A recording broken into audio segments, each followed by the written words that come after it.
ആദാബ്. പുതിയൊരു വീഡിയോയിലേക്ക് എല്ലാവർക്കും സ്വാഗതം.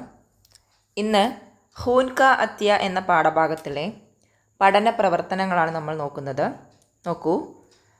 ബച്ചോ ഗുഫ്തഗു ഖൂൻ കാ അത്യ ഓർ സെ പഠേ ഓർ സവാലോം കെ ജവാബ് ലിഖേ. എന്താണ് പറഞ്ഞിട്ടുള്ളത്? ഖൂൻ കാ അത്യ എന്നുള്ള സംഭാഷണം ശ്രദ്ധയോടുകൂടെ വായിക്കുക.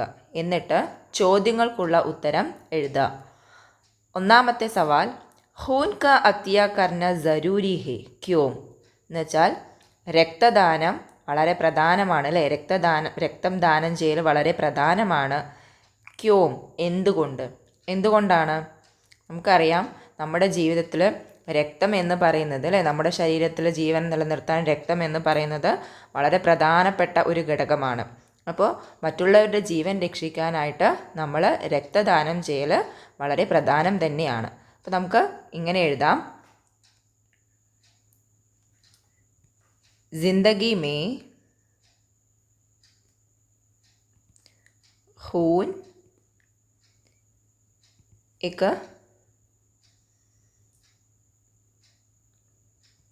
अजीम चीज़ है.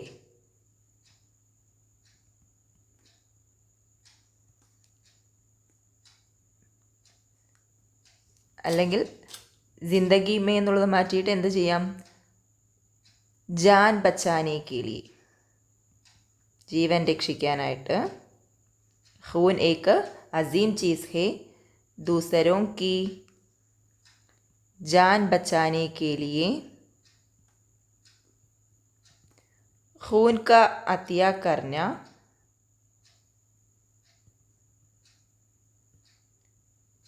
ജരൂരി ഹേ. ഇങ്ങനെ എഴുതാം. അപ്പോൾ ജീവൻ രക്ഷിക്കാനായിട്ട് അല്ലെങ്കിൽ ജീവൻ രക്ഷപ്പെടുത്താനായിട്ട് ബ്ലഡ് എന്ന് പറയുന്നത് വളരെ പ്രധാനപ്പെട്ട ഒരു കാര്യമാണ്. മറ്റുള്ളവരുടെ ജീവൻ രക്ഷിക്കാനായിട്ട് ബ്ലഡ് ഡൊണേറ്റ് ചെയ്യുക എന്നുള്ളത് വളരെ പ്രധാനമാണ്. ഇനി രണ്ടാമത്തെ സവാൽ നോക്കാം. അടുത്തതെന്താ? ഖൂൻ കാ അത്യ കോൻ കോൻ കർ സക്തേ ഹേ?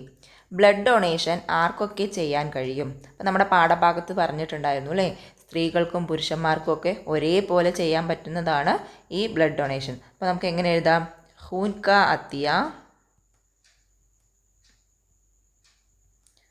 മർദ് ഓർ औरतों को कर सकते हैं. ഇതെല്ലാം നമ്മുടെ ഈ സംഭാഷണത്തിൽ തന്നെയുണ്ട്. വൃത്തിയായി വായിച്ചിട്ടുണ്ട് എന്നുണ്ടെങ്കിൽ നമുക്ക് ഈ ചോദ്യം വായിക്കുമ്പോഴേക്കും തന്നെ ഈ ഉത്തരങ്ങളൊക്കെ നമ്മുടെ മനസ്സിലേക്ക് ഓടിയെത്തും. ഓക്കെ. അടുത്ത സവാൽ ഇതാണ്. ജമീൽ ഓർ അബ്ബാജാൻ കി ഗുഫ്തഗു റോൾ പ്ലേ കെ ജരിയെ പേഷ് കരെ. ജമീലിൻ്റെയും അബ്ബാജാൻ്റെയും സംഭാഷണം റോൾ പ്ലേ ആയിട്ട് അവതരിപ്പിക്കുക. ഇനി നോക്കൂ, മൂന്നാമത്തേത്. ഷാം കോ ജമീൽ ഓർ അബ്ബാജാൻ ഘർ പഹുഞ്ചെ ദോനോ കോ ദേഖ് കർ ദാദാജാൻ നെ പൂച്ച. എന്താ പറഞ്ഞത്? ഷാം കോ വൈകുന്നേരം ജമീലും അച്ഛനും വീട്ടിലെത്തി അല്ലേ, അല്ലെങ്കിൽ വീട്ടിൽ തിരിച്ചെത്തി. ദോനോ കോ ദേഖ് കർ ദാദാജാൻ നെ പൂച്ച. രണ്ടുപേരെയും കണ്ടപ്പോൾ ദാദാജാൻ ചോദിച്ചു, മുത്തശ്ശൻ ചോദിച്ചു. ദാദാജാൻ എന്താ ചോദിച്ചത്? ജമീൽ ബേട്ടെ ആപ് ദോനോ കഹാ ഗയേ തേ. എന്താ പറഞ്ഞത്? ജമീൽ മോനെ, നിങ്ങൾ രണ്ടുപേരും എവിടെയാണ് പോയിരുന്നത്? അപ്പോൾ എവിടെയാണ് പോയിരുന്നത് നമുക്കറിയാം. എവിടേക്കാണ് പോയിട്ടുണ്ടായിരുന്നത്? അതെ, ഹോസ്പിറ്റലിലേക്കായിരുന്നു അല്ലേ. അപ്പോൾ നമുക്ക് എങ്ങനെ എഴുതാം? ദാദാജാൻ ഹം അല്ലെങ്കിൽ ഹം ദോനോ, ഞങ്ങൾ രണ്ടുപേരും അസ്പത്താൽ ഗയേ തേ.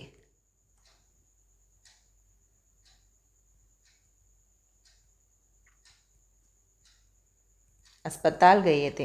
അപ്പോൾ എന്തായിരിക്കും പറയാം? രണ്ടുപേരും ആശുപത്രിയിലായിരുന്നു പോയതെന്ന് പറഞ്ഞു കഴിഞ്ഞാൽ ദാദാജാൻ എന്തായിരിക്കും ചോദിക്കുക? ക്യോം അല്ലേ, ക്യോം ബേട്ടേ, അല്ലെങ്കിൽ ക്യോം അസ്പത്താൽ ഗയത്തെ എന്ന് ചോദിക്കാം. അല്ലെങ്കിൽ ഇങ്ങനെ നമുക്ക് ചോദിക്കാം, ക്യോം ബേട്ടേ അല്ലേ, എന്തിനാണ് മോനെ? അപ്പോൾ എന്ത് പറയും? അപ്പോൾ അച്ഛൻ്റെ കൂട്ടുകാരനായ വാസുദേവന് എന്തായിരുന്നു? ബ്ലഡിൻ്റെ ആവശ്യം ഉണ്ടായിരുന്നു. അത് കൊടുക്കാൻ വേണ്ടിയിട്ട് പോയതാണെന്ന് പറയാം. അപ്പോൾ നമുക്കിങ്ങനെ എഴുതാം. അബ്ബാജാൻ കെ ദോസ്ത് അല്ലെങ്കിൽ അബ്ബാജാൻ കെ ദോസ്ത് കോ ഖൂൻ കാ अतिया करने के लिए गए थे.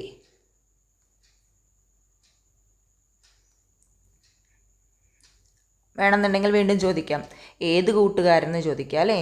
അപ്പോൾ ചോദിക്കാം കിസ് ദോസ്ത് ബേട്ടെ അല്ലേ, അല്ലെങ്കിൽ കിസ് ദോസ്ത് കോ അല്ലേ, അല്ലെങ്കിൽ ഏത് കൂട്ടുകാരന്. പറയാം അബ്ബാക്കെ ദോസ്ത് വാസുദേവ് അല്ലേ, വാസുദേവ് എന്നായിരുന്നല്ലോ പേര്. വാസുദേവ് കോ, വാസുദേവ് കോ ഹേ ദാദാ. അപ്പോൾ ദാദാജാൻ എന്ത് പറയാം, ടീക്ക് ഹേ ബേട്ട അല്ലേ, അല്ലെങ്കിൽ ടീക്ക് ഹേ ജമീൽ ബേട്ട എന്ന് പറയാം, അല്ലെങ്കിൽ ടീക്ക് ഹേ ജമീൽ എന്ന് പറയാം. ജമീൽ ടീക്ക് ഹേ ദാദാ അല്ലേ. അല്ലാന്നുണ്ടെങ്കിൽ ഈ ടീക്ക് ഹേ പറയുന്നതിന് മുന്നേ ദാദാജാൻക്ക് എന്ത് പറയാൻ വേണമെന്നുണ്ടെങ്കിൽ ഹൂൻ കാ തിയ കർന ഏക്ക് നേക്ക് കാം ഹേ അങ്ങനെയും പറയാം അല്ലേ. അങ്ങനെ ചെയ്യാം. ഹൂൻ കാ തിയ കർന ഏക്ക് നേക്ക് കാം ഹേ ബേട്ട. അപ്പോൾ ഹാ അല്ലെങ്കിൽ ജി ഹാ എന്ന് പറയാം അല്ലേ. ജി ഹാ ദാദാ. ഓക്കെ, അപ്പോൾ സംഭാഷണം ഇങ്ങനെയാണ് എഴുതിയിട്ടുള്ളത്. ഇനി നമുക്ക് അടുത്ത സവാൽ നോക്കാം. ഇനി നമ്മളോട് പറഞ്ഞത് ഇത് തന്നെയാണ് അല്ലേ, ഈ സംഭാഷണം പൂർത്തിയാക്കാനാണ് പറഞ്ഞിട്ടുണ്ടായിരുന്നത്, അത് നമ്മൾ ചെയ്തു. ഇനി അടുത്തത് നോക്കൂ. ബച്ചോ അസ്പത്താൽ കി ദീവാർ പർ ദീ ഗയി ഹിദായത് ഓർ സേ പഠിയെ. എന്താ പറഞ്ഞത്, ആശുപത്രി ചുമരിൽ കൊടുത്തിട്ടുള്ള ഈ നിർദ്ദേശം ശ്രദ്ധയോടുകൂടെ വായിക്കാനാണ് പറഞ്ഞത്. നോക്കൂ, ഖൂൻ ദേന സിഹത് കെ ലിയെ അച്ഛാ ഹേ. ഖൂൻ ദേന ബ്ലഡ് കൊടുക്കുക എന്നുള്ളത് ആരോഗ്യത്തിന് നല്ലതാണ്. ഖൂൻ കാ അത്യാ കരെ ഓർ ദൂസരോ കി ജാൻ ബച്ചായി. ബ്ലഡ് ഡൊണേറ്റ് ചെയ്യൂ, മറ്റുള്ളവരുടെ ജീവൻ രക്ഷിക്കൂ എന്നാണ് പറഞ്ഞിട്ടുള്ളത്. ഇനി എന്താ ചെയ്യേണ്ടത്, മുഖ്തലിഫ് ജഗഹോं पर इसी तरह की हिदायत आपने देखे होंगे. इस तरह की हिदायत तैयार करें. എന്താ പറഞ്ഞത്, പല സ്ഥലങ്ങളിലും അല്ലെങ്കിൽ പല ഭാഗങ്ങളിലും നിങ്ങൾ ഇങ്ങനെയുള്ള ഹിദായാത്തുകൾ, ഇങ്ങനെയുള്ള നിർദ്ദേശങ്ങൾ കണ്ടിട്ടുണ്ടാവും. ഇങ്ങനെയുള്ള ഹിദായാത്തുകൾ തയ്യാറാക്കാനാണ് പറയുന്നത്. അപ്പോൾ നമുക്കൊന്ന് തയ്യാറാക്കി നോക്കാം. നോക്കൂ, നമ്മൾ എപ്പോഴും കാണുന്നതാണ് അല്ലേ, രക്തദാനം മഹാദാനം എന്ന് നമ്മൾ കണ്ടിട്ടുണ്ട് ഇല്ലേ. അപ്പോൾ അതിനെക്കുറിച്ച് നമുക്ക് നോക്കാം. എങ്ങനെ എഴുതാം, ഖൂൻ കാ അത്തിയ സബ്സെ ബഡാ അത്തിയ. ഇങ്ങനെ എഴുതാം അല്ലേ, ഖൂൻ കാ അത്തിയ സബ്സെ ബഡാ അത്തിയ. അതല്ല എന്നുണ്ടെങ്കിൽ എങ്ങനെ എഴുതാം, പ്ലക്കാർഡ് പോലെയായി ഇങ്ങനെ വരച്ചപ്പോൾ ഇങ്ങനെ മതി. ഇനി അടുത്തത് എങ്ങനെ എഴുതാം, ഇതിൽ വേണമെന്നുണ്ടെങ്കിൽ ഇതിൽ ബ്ലഡിൻ്റെ ചിത്രമൊക്കെ കൊടുത്ത പോലെ ഇതിലും കൊടുക്കാം കേട്ടോ. ഇനി ഇല്ലാന്നുണ്ടെങ്കിൽ ഇങ്ങനെ എഴുതാം, ഖൂൻ കാ അത്തിയ അസീം അത്തിയ. ഇതെന്താ, ഇതിൻ്റെ അർത്ഥം എന്താണ്, ബ്ലഡ് ഡൊണേഷൻ അഥവാ രക്തദാനം മഹാദാനം. ഇത് രക്തദാനം മറ്റെല്ലാത്തിനേക്കാട്ടിലും പ്രധാനപ്പെട്ട അല്ലെങ്കിൽ വലിയ ദാനം എന്നുള്ളതാണ് ഇതിൻ്റെ അർത്ഥം. ഇനിയിപ്പോൾ ഇത് മാത്രമൊന്നുമല്ല നമ്മൾ കണ്ടിട്ടുണ്ടാവുക അല്ലേ. അപ്പോൾ നേത്രദാനത്തിനെ കുറിച്ചും കണ്ടിട്ടുണ്ടാവും. കണ്ണിനെ ദാനം ചെയ്യാമെന്ന് പറഞ്ഞിട്ട് കണ്ടിട്ടില്ലേ. അതും നമുക്ക് വേണമെന്നുണ്ടെങ്കിൽ ഒന്ന് ജസ്റ്റ് ഒന്ന് എഴുതി നോക്കാം. അതെങ്ങനെയായിരിക്കും എഴുതുക, ആങ്ക് കാ അത്തിയ അല്ലേ, ആങ്ക് കാ അത്തിയ അസീം അത്തിയ.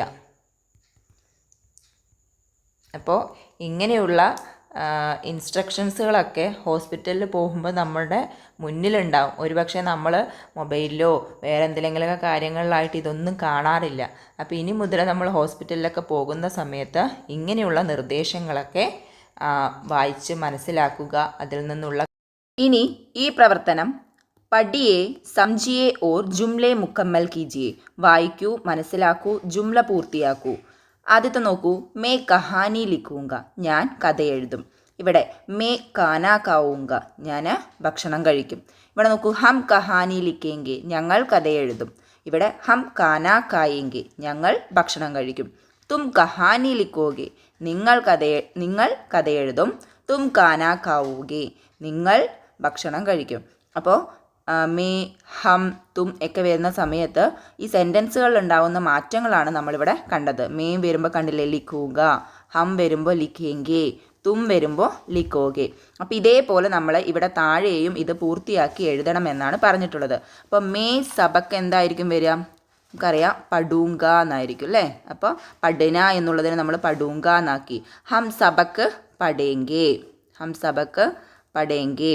അതേമാതിരി തും സബക്ക് പഠോഗെ അല്ലേ.